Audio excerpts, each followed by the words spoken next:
महाभारत में धृतराष्ट्र अंधे थे, लेकिन उन्हें यह अंधापन पिछले जन्म में मिले एक श्राप के कारण मिला था। धृतराष्ट्र ने ही गांधारी के परिवार को मरवाया था। लेकिन क्यों मिला था उन्हें अंधे होने का श्राप और क्यों मरवाया था उन्होंने अपनी पत्नी गांधारी के परिवार को?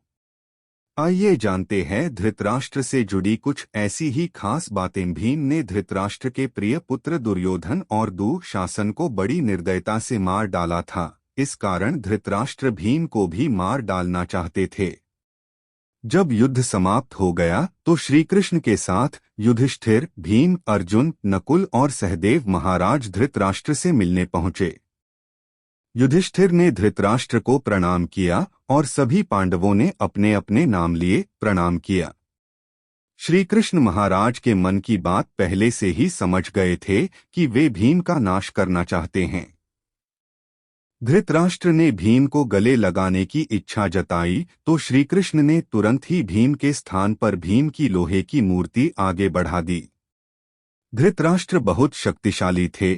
उन्होंने क्रोध में आकर लोहे से बनी भीम की मूर्ति को दोनों हाथों से दबोच लिया और मूर्ति को तोड़ डाला। मूर्ति तोड़ने की वजह से उनके मुंह से भी खून निकलने लगा और वे जमीन पर गिर गए। कुछ ही देर में उनका क्रोध शांत हुआ तो उन्हें लगा कि भीम मर गया है, तो वे रोने लगे। तब श्रीकृष्ण ने महाराज से कहा कि भीम जीवित है। आपने जिसे तोड़ा है वह तो भीम के आकार की मूर्ति थी। इस प्रकार श्रीकृष्ण ने भीम के प्राण बचा लिए। महाराज शांतनु और सत्यवती के दो पुत्र हुए, विचित्रवीर्य और चित्रांगद। चित्रांगद कम आयु में ही युद्ध में मारे गए। इसके बाद भीष्म ने विचित्रवीर्य का विवाह काशी की राजकुमारी अंबिका और अंबालिका से करवाया। विवाह के कुछ समय बाद ही विचित्रवीर्य की भी बीमारी के कारण मृत्यु हो गई। अंबिका और अंबालिका संतानहीन ही थीं, तो सत्यवती के सामने यह संकट उत्पन्न हो गया कि कौरव वंश आगे कैसे बढ़ेगा। वंश को आगे बढ़ाने के लिए सत्यवती ने महर्षि वेदव्यास से उपाय पूछा। तब वेदव्यास से अपनी दिव्य शक्तियों से अंबिका और अंबालिका से संतानें उत्पन्न की थीं। अंबिका ने महर्षि के भय के कारण आंखें बंद कर ली थी, तो इसकी अंधी संतान के रूप में धृतराष्ट्र हुए। दूसरी राजकुमारी अंबालिका भी महर्षि से डर गई थी और उसका शरीर पीला पड़ गया था, तो इसकी संतान पांडु हुई। पांडु जन्म से ही कमजोर थे। दोनों राजकुमारियों के बाद एक दासी पर भी महर्षि वेदव्यास ने शक्तिपात किया था। उस दासी से संतान के रूप में महात्मा विदुर उत्पन्न हुए। धृतराष्ट्र अपने पिछले जन्म में एक बहुत दुष्ट राजा था। एक दिन उसने देखा कि नदी में एक हंस अपने बच्चों के साथ आराम से विचरण कर रहा थे। उसने आदेश दिया कि उस हंस की आंख फोड़ दी जाए और उसके बच्चों को मार दिया जाए। इसी वजह से धृतराष्ट्र अगले जन्म में अंधा पैदा हुआ और उसके पुत्र भी उसी तरह मृत्यु को प्राप्त हुए जैसे उस हंस के। अंधे होने के कारण धृतराष्ट्र से पहले पांडु बने थे। राजा धृतराष्ट्र, पांडु और विदुर के पालन पोषण का भार भीष्म के ऊपर था। तीनों पुत्र बड़े हुए तो उन्हें विद्या अर्जित करने भेजा गया। धृतराष्ट्र बल विद्या में श्रेष्ठ हुए, पांडु धनुर्विद्या में और विदुर धर्म और नीति में पारंगत हो गए। तीनों पुत्र युवा हुए तो बड़े पुत्र धृतराष्ट्र को नहीं बल्कि पांडु को राजा बनाया गया, क्योंकि धृतराष्ट्र अंधे थे और विदुर दासी पुत्र थे।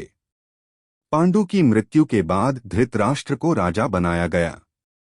धृतराष्ट्र नहीं चाहते थे कि उनके बाद युधिष्ठिर राजा बने, बल्कि वे चाहते थे कि उनका पुत्र दुर्योधन राजा बने। इसी कारण वे लगातार पांडव पुत्रों की उपेक्षा करते रहे। भीष्म ने धृतराष्ट्र का विवाह गांधार की राजकुमारी गांधारी से कराया था। विवाह से पूर्व गांधारी को ये बात मालूम नहीं थी कि धृतराष्ट्र अंधे हैं।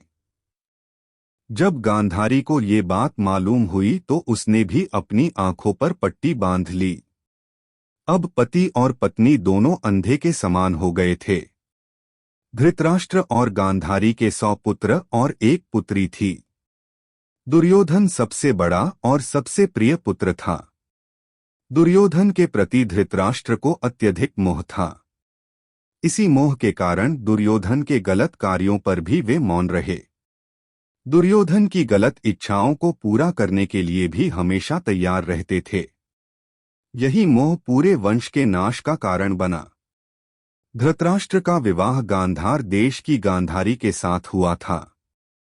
गंधारी की कुंडली में दोष होने की वजह से एक साधु के कहे अनुसार उसका विवाह पहले एक बकरे के साथ किया गया था। बाद में उस बकरे की बलि दे दी गई थी। यह बात गांधारी के विवाह के समय छुपाई गई थी। जब धृतराष्ट्र को इस बात का पता चला तो उसने गांधार नरेश सुबाला और उसके 100 पुत्रों को कारावास में डाल दिया और काफी यातनाएं दी। एक एक करके सुबाला के सभी पुत्र मरने लगे। उन्हें खाने के लिए सिर्फ मुट्ठी भर चावल दिए जाते थे। सुबाला ने अपने सबसे छोटे बेटे शकुनी को प्रतिशोध के लिए तैयार किया। सब लोग अपने हिस्से के चावल शकुनी को देते थे ताकि वह जीवित रहकर कौरवों का नाश कर सके। मृत्यु से पहले सुबाला ने धृतराष्ट्र से शकुनी को छोड़ने की विनती की, जो धृतराष्ट्र ने मान ली। सुबाला ने शकुनी को अपनी रीढ़ की हड्डी का पासे बनाने के लिए कहा, वही पासे कौरव वंश के नाश का कारण बने।